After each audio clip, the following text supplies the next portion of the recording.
to the world. Subscribe now to the Hot 97 YouTube channel. It's Ebro in the Morning with Laura Stiles and Rosenberg. Ladies and gentlemen, Ebro, Lauren Rosenberg, and our friend, Laura and I, Rosenberg has never met the astrophysicist, black Jewish phenomenon known as Chanda Prescod-Weinstein. How are you, Chanda? How are you doing? Hey, it's good. It's Chanda. I should tell you all. It's Chanda. Chanda. You want to remember that Chanda means shame in Yiddish, so you just don't want to call me. You can't be a Chanda. Yeah, you don't. Yeah, you can't be a Chanda. Can't be a Chanda. Now, Chanda, the last time we had you on, our relationship started simply because you are a black physicist, right? And science, technology, engineering, arts, and math. You know, we wanted to talk just about that whole world and what it was like for you operating in that space as a black woman. As a woman, but as a black woman is a whole other set of challenges. And that's kind of where we started talking. But you're here with us today because I want to reset that conversation because STEAM has continued to be a thing that a lot of young children of color are being exposed to now. It's become the in thing at a lot of schools and public schools, finally. But you also continue to write some books and contribute out here, correct? Yeah, so I have a book coming out next Tuesday, The Disordered Cosmos, A Journey into Dark Matter, Spacetime, and Dreams Deferred, which is about all of these things. I guess the world that you operate in, has it improved in any way since you started speaking out about the racism in science? You know, it's like 6 on one and half dozen on the other. So there are definitely things that haven't changed. I would say, you know, the sexism is just as bad. The racism is just as bad. There's a lot more attention, conversation, Hidden Figures has come out. People are starting to realize that Black folks have been doing science the entire time. Like, This isn't something new that white people are introducing Black people to, that we've been here. We've been out here doing the scientific work. And I think that that's changed. And there are groups of us who are starting to force these conversations about racism. And I do feel like some of my peers, at least, are better educated about racism and about sexism and about needing to do something about it. And so that's an improvement. I think that's really interesting because I feel like now the conversations about women, specifically Black women, you know, all women of color that have contributed so much to math and science. I mean, Hidden Figures was just the beginning, but there's so many other contributions that have essentially been hidden from us. Like, we didn't even know a lot of these, you know, these accolades were out there. And I know that after listening to your conversations reading them on Twitter, it has made me so curious to research more. So I wanted you to talk about that because I know you advocate for so many women who go through crazy obstacles in your field. But talk about just the education that's behind that and how much, you know, we need to work on that. Yeah, there are so many stories that we just don't know about, we don't get told about in school when maybe the historian wandering around. And the example I like to give to people is about Onesimus, who was an enslaved African. So he was kidnapped from Africa, brought to New England by colonizers. And when smallpox started spreading in the New England colony, he was the dude who was like, look, here's how inoculations work, and it will protect you from smallpox. So this is like a forerunner to vaccinations that actually here in New England, I'm in New Hampshire, the first, vaccination like things that happen among the colonizers happened because a Black man told them how to do it. And that's something that kids need to hear about in school. That's something our communities need to hear about, especially as we're having these conversations about like vaccinations and the need to deal with COVID-19. That history shapes the conversation that we're having. So that's such a great example. And I can name a couple of examples. They're all of men. Even the stories that we do know, women have just been erased from the record. You know, it's always confusing. I think if you don't understand the way white supremacy and racism works, it's always confusing to see intellectuals who purposefully want to lie, right? But we see it over and over again because they feel like they are the enlightened ones, so they get to control the information or dictate whom gets to get credit for the revelations and the information. How do you confront that in your work? Yeah, this is a tough one. I mean, it's something that I struggle with even as, I'm an assistant professor. I don't have tenure yet, that I'm having to remind people, you know what, that was my idea. Like the dude next to me repeated it, but it was my idea first. That people are primed to hear pieces of information only from certain people. And those people get socialized into thinking like, oh yeah, it was my idea, and forget like the history of like how they heard things.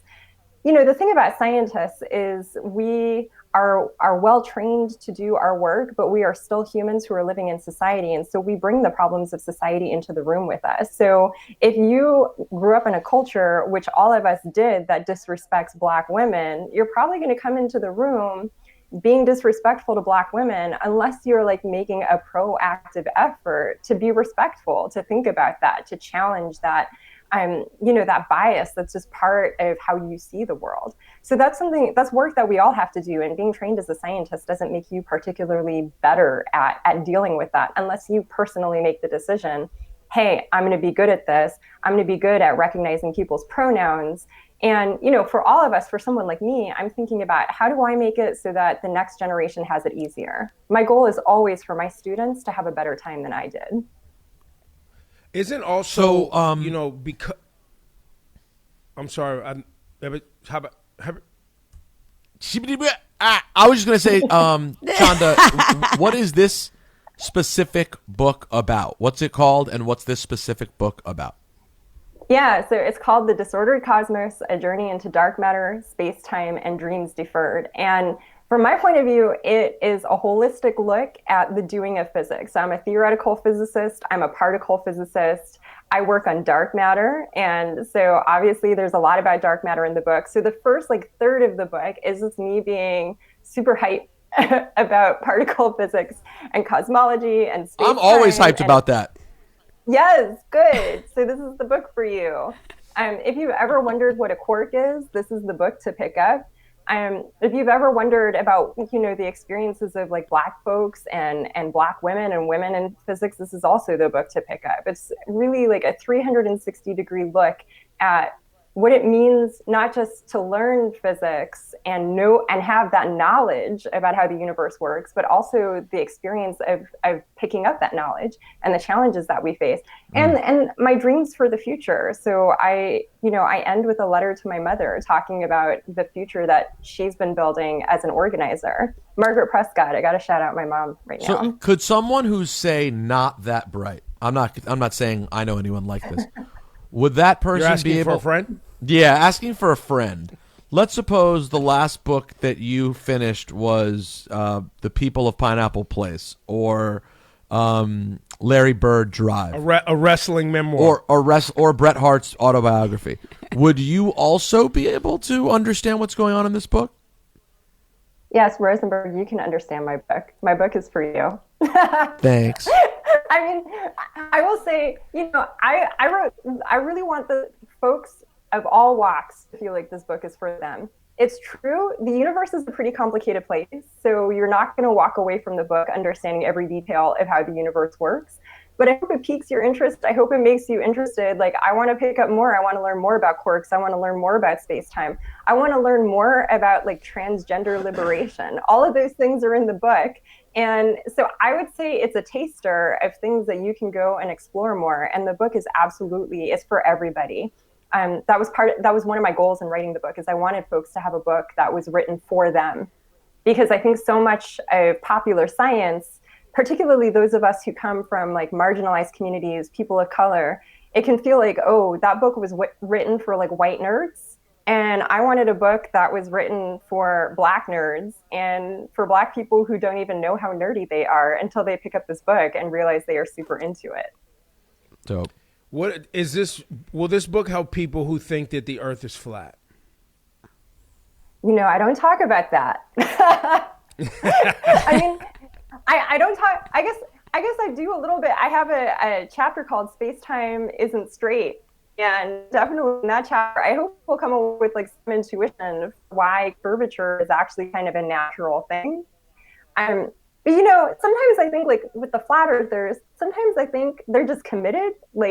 Some people just want to believe And some of those folks you can't fight with. Like some of them are just, it's not about Well, facts. they're trolls. It's just because, They're like, trolls, and they they're really trolls. they want to be Yeah. contrary, and they want to challenge popular thought because of, honestly, it stems from what we were talking about before, which is the people who have controlled information. Some people don't trust their intent because those that have controlled information over the, millennia, have been also some of the same elites that have also controlled people and controlled the movement of people and controlled learning. So there is a pushback of people going, well, if we don't trust them, why do we trust this information? And who's really proven this information? And that's I think a tug of war for some people to deal with, and what to believe and what not to believe. Yeah, I think, and this is exactly why it's so important to stop talking about science like it's a new thing that Black people just started doing, that people of color just started doing. To understand that, like, our Mayan siblings down in Central America had mathematical systems, had an understanding of astronomy. I talk about the Palikir people in the Amazon who have a geometric system for studying the movement of the stars in the sky that's actually better than the one that Europeans used for most of the last millennium. So part of it is that we have been lied to about who has been doing this work, who has been a scientist, who has been doing things that we would now label science. And you're right, it does make a difference. But I want people to read this book. Like, folks 200 years ago were afraid of what would happen if our ancestors knew how to read and write and do math. They were real afraid of what would happen if we had the same level of confidence in our mathematical abilities as they did. So for me, this is about reclamation. This isn't about assimilation or integration. It's about reclamation of what belongs to us and has always belonged to us. That's the difference, I think. Chanda is also a very outspoken activist when it comes to Judaism. And you and I are both a part of a little Twitter crew. Shout to our crew. What's the crew called again? Yeah, I don't know. I guess Do we have an official name? We don't have an official name. I guess I would call them like the bluish crew. the black Jewish, the bluish crew. The black Jewish crew, yeah. How do you feel people are reconciling these days with the racism that goes on in Israel's government and reconciling Black Jews? How do you feel like that conversation is evolving? I definitely think that things have changed. I remember 20 years ago, over 20 years ago now, I went to my first peace vigil for peace in Israel and Palestine. And in the middle of a moment of silence, a white Jewish woman came up to me and started yelling at me during the moment of silence. She was like, "You people are so disrespectful. You Palestinians just need to understand." And I looked at her and I said, "I'm not Palestinian, I'm Jewish." But because she looked at my appearance, she was like, "Oh, this can't be a Jewish person like me." And, there were a couple of things that were happening there, which was like her understanding of Jew had to be white. She couldn't imagine that someone who wasn't white could also be Jewish. But I think the second thing was her understanding that it was okay to behave like that because it was an event organized by the Society for Arab Students. And I think 20 years later now, people understand that it's okay to think that Palestinians have rights. I mean, we are having that whole discussion about the Saturday Night Live joke that happened a couple weeks ago. And yes. I don't even think something like that could have happened 20 years ago. So I think the conversation has changed. And I What think was Black the people joke? help lead the way. Michael Che's joke. Yeah, Michael Che's joke. How did I missed this? Michael Che made a joke. He said Israel said that half the population of Israel had gotten vaccines, I believe, right, Chanda? Yeah, so I think the gist of the joke was basically that Israel had vaccinated half its population, and it was probably the Jewish half. Well, by the way, that's true. Palestinians have not been getting the shot. But people try to act like what he was saying was anti-Semitic, and a lot of Jewish people, Black Jews and Palestinians clearly jumped to social media like, no, that's not anti-Semitic, that's just facts. That's not saying anything against Jewish people. It's saying something about the Israeli government. Yeah, that's actually factual. They're not. They had part of their plan for distributing the COVID vaccine has not been to Palestinians. It's been to Right. Israeli citizens. Right. So that is I factual. appreciate you for saying that, right? Because the conversation quickly turned to, oh, Michael Che is anti-Semitic, and Black people are anti-Semitic. And of course, like, Black Jews always get caught in the middle of those conversations. And in fact, like, some of the conversation that happened in our little chat was someone saying, I know Saturday Night Live wasn't wrong for doing it, but I wish they hadn't had Michael say it, because now Black people are going to face the backlash because he was the one who delivered it. At the same time, as a Black person who grew up with like a strong sense of like Black history in the Americas, this is all familiar to us. The apartheid that happens in Israel and Palestine, we know what that looks like because our people have lived through that in the United States. And so it's almost like gaslighting. Like, you're not allowed to recognize something that looks really familiar to you. And that's tough for those of us who are Black and Jewish who understand that anti-Semitism is a real phenomenon. It's something that really happens. But also that anti-Blackness and anti-Palestinian sentiment are real. Well, and also just that white supremacy is real. Yes. Whether it's in Islam, whether it's in Judaism, whether it's in Catholicism, whether it's in Christianity, whether it's everywhere. It permeates literally everything. And so it's really not even dedicated to one spiritual discipline or, religious group or ethnic group. It's really something that permeates all walks of life and all people, and people fall into that trap often. It's 100% like that. And, just to bring it back to like, my world of scientists, that scientists think that they're somehow immune to this. And I'm like, no, you like, why are you special? I really think, scientists are smart people, but there are a lot of smart people out there. You don't have to be a scientist to be a smart person. And scientists can be real stupid too when it comes to this kind of thing. Like, scientists are not special. We have a particular expertise, and fighting white supremacy has not traditionally been an area of expertise for scientists. Chanda, what's wrong with you? I'm sorry. I was raised around Black Chandas. But this is Chanda. It's true. This is Chanda. Chanda, thank you so much for your time today. What's the name of the book one more time, and when does it drop? The Disordered Cosmos, A Journey into Dark Matter, Spacetime, and Dreams Deferred. And it comes out next Tuesday, so order it now from your favorite bookstore. Thank you. Pre-order it now. We'll be tweeting the link for our girl Chanda for sure. Thanks, Chanda. Thank you so much. Thank you so much. Great to see you again. Wait. Before we let you go,